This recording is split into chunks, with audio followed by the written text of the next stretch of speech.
1933, obviously Washington confiscated that private gold, $20 an ounce, then revalued it to 35, kind of robbing the public. With the 36 trillion or 37 now in debt that we talk about, in central banks again hoarding gold, do you think governments will try to do something similar in the next crisis? 100%. There isn't even one teeny weeny doubt in my mind, because there are over 4,800 currencies that have done this. And I don't think this time is different. But I do think that this time it will be a globally coordinated effort, because when one country does it, it would be like a domino impact anyway. And we certainly saw since 2008 how central banks can coordinate and work with each other. Hi, everyone. Welcome back to the channel. A few weeks ago, I covered a story about the Genius Act with Lynette Zhang, as you just heard her speaking. And I've been wanting to continue that discussion because I kind of just covered the surface of it. So today we will dive into what exactly the Genius Act is and how it will affect us as Americans. So they just passed the Genius Act, and if you're holding crypto or using digital payments or just care about the future of money, you need to hear this. To understand what cryptocurrency even is, efforts to regulate it are already underway. Last week, in a bipartisan vote, the Senate passed the Genius Act. It creates this regulatory framework for stable coins. Okay. What are stable coins, you may ask? Stable coins are a type of cryptocurrency that's value is pegged to an alternative asset like the US dollar or the price of gold. The full name is the Guiding and Establishing National Innovation for U.S. Stablecoins Act. But is it really about innovation, as the government is claiming? Or is it about control of your money, your purchases, or tracking or spying? This new federal law creates an ironclad regulatory system for stablecoins, requiring 100% reserves and giving the government unprecedented oversight, even the power to freeze or seize your digital asset. If you have money in any bank account, what I'm about to show you could save or cost you hundreds of thousands of dollars. The Genius Act just became law, and it's about to change everything about how Americans store and access their money. This new federal law creates an ironclad regulatory system for stablecoins, requiring 100% reserves and giving the government unprecedented oversight, even the power to freeze or seize your digital assets. So we're cutting through the government bullshit to show you exactly what the Genius Act is and why it's got the crypto world seriously worried. So let's break down the law. So the first thing is to look for signs, right? The first thing is it happening elsewhere? That's the first thing. So unfortunately, the first sign did happen in Vietnam. This was the first warning shot for the United States. So Vietnam just froze $86 million bank accounts overnight due to non-compliance of this Genius Act. And that non-compliance was no one had a mandatory biometric verification. So no one was able to access their funds or their monies. So if you have not heard about the Genius Act, Trump signed the law to be effective September 1st of 2025 with no remote options. And why does this matter to Americans? Well, like Lynette says, this isn't isolated. It's once it happens in one country, it's a domino effect. It happens globally. As I just told you, in Vietnam is our first sign. So those same biometric systems are being pushed in the U.S. governments, and they can freeze your accounts at will. This Genius Act establishes a federal regulation system for stablecoins, which means who can issue stablecoins? Who has the authority to issue these stablecoins? Only approved banks and credit unions or Fed-approved institutions. The U.S. has $35 trillion in debt, and stablecoins will create new treasury bond buyers. Anyone with a smartphone can now hold dollars, which is really U.S. debt. The U.S. desperately needs someone to buy that debt, but foreign countries are not buying it, except for the British and the Europeans. The entire rest of the world is actually selling the US debt. But the stablecoin creates an automated buyer for the US debt. It's the only way for the US stablecoin companies to make money. So here's how it works. You buy a stable US coin with real US dollars.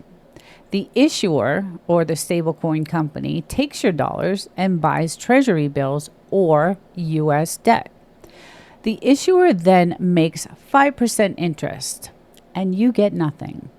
So basically, your stable dollar is actually backed by US government debt. And why is this dangerous? Because stable coins are basically debt funds, which Wall Street calls them money market funds to make it sound professional. Stable coins equal unregulated money market funds. Just like in the 2008 crash, the money market funds froze during that financial crisis. No one was able to get any money or anything out of their accounts.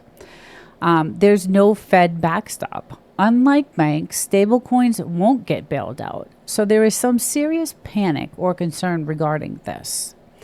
Now we get into the AI and spying connection of this whole entire Genius Act. The Palantir connection. We know the founder is Peter Thiel, otherwise called the Antichrist, and of course our corrupt President Trump. They are also contracted with the SEC, IRS, and everybody else.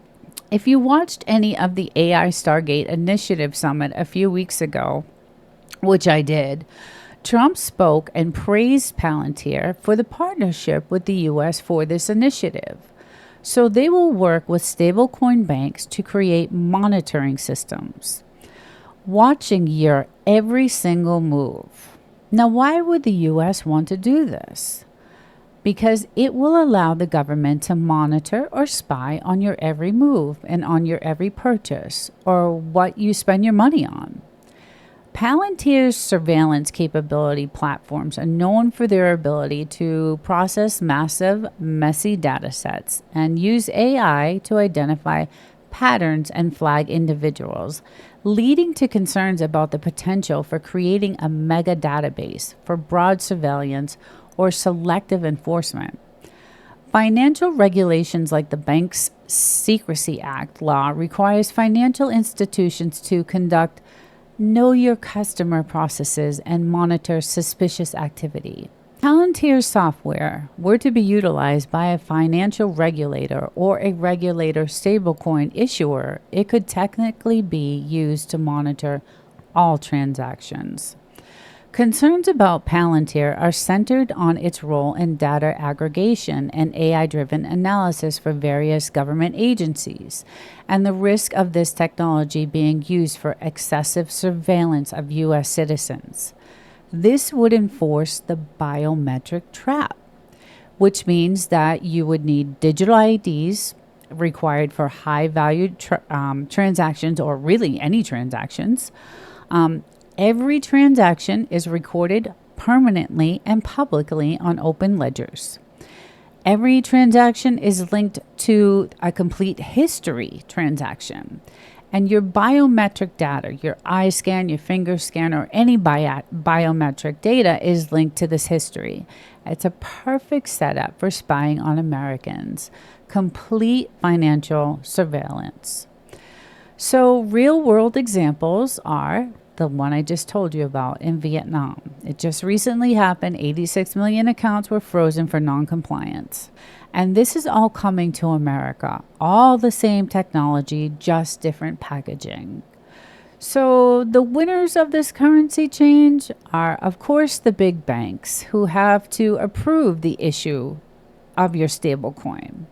The treasury bond market, which gains forced buyers. And then the surveillance company, which is, this case, Palantir. They will profit from the expanded revenue. Now, the losers will be us, the American people. By losing, 1, our privacy. 2, small banks will lose mainly because of the high cost and complexity of the federal regulation. New laws like the Genius Act will require all issuers to maintain a 1-to-1 reserve backing with liquid assets. and they'll have to adhere to strict anti-money laundering and compliance rules and invest in costly cybersecurity and reporting systems. So all the small banks will suffer severely. While there is an option for smaller state-qualified issuers, the law typically caps their size at $10 billion in outstanding stablecoins, forcing them to transition to even more rigorous and resource-intensive federal framework if they grow, which effectively limits the ability of community banks to compete with large financial institutions and tech companies in that space. And third is your cash. Cash will no longer be useful. Cash will be a thing of the past. It will no longer be used. I like to say for every disaster, there's an opportunity. And those are, first, owning physical gold or silver. Gold and silver cannot be digitally seized or cannot be frozen or tracked. So that's the first thing. And I did do that. I went out and bought as much silver as I could afford. I haven't bought the gold yet. I'm almost there to buying it. I will eventually buy it. It's very expensive, but I'm right there to purchase some gold. These, like I said, cannot be digitally seized or frozen or tracked. The second is Bitcoin. It's decentralized alternative, but will probably eventually be regulated. Like it might be maybe registering your Bitcoin wallet with the government, something like that. Foreign assets, diversification outside of the U.S. system if you're able to. Real estate, your property. Keep physical assets because they can freeze everything else. And don't put everything in the U.S. Don't invest everything in the U.S. Try to invest in other countries if possible. So the immediate actions is you could hold other currencies, like I mentioned before, gold and silver, your real estate. You could spread your assets across different countries if possible, but still keep some of that cash, because if this goes down and they close your account and you don't have any cash on you, you're straight out of luck. So try to keep some cash in the house somewhere, because if they decide to freeze your bank account because you're in non-compliance, you're going to need that cash. So when is this coming? And what are the things to watch for? So the implementation timeline is the Treasury has 20 rule markings to complete. The enforcement actions is how aggressive will they monitor? All it takes is one crazy person who purchases a gun with a stablecoin and kills a political figure, and then they'll implement all these crazy monitoring and spying laws, which in that case might not be a bad idea. International response, how other countries react. So we need to watch the reaction of other countries and how, they're feeling about this. So in summary, the Genius Act isn't about innovation. It's about money for the big banks and the people who own Tether and things like that. And it's also about control. So let's take it to the next level. What if they imply a 1% transaction fee or tax every time you buy a stablecoin? Vietnam showed us the playbook: either comply or lose your access to your money. So ultimately, the debate isn't about if digital currencies are coming. It's about who gets to issue them, who sets the rules, and what oversight is in place to protect your freedom and privacy once the money you use is no longer just cash in your wallet. It's a high-stakes conversation for the future of finance and civil liberties. Let me know in the comments below. Do you think a regulated digital dollar is necessary for financial stability, or is the risk to privacy just too high?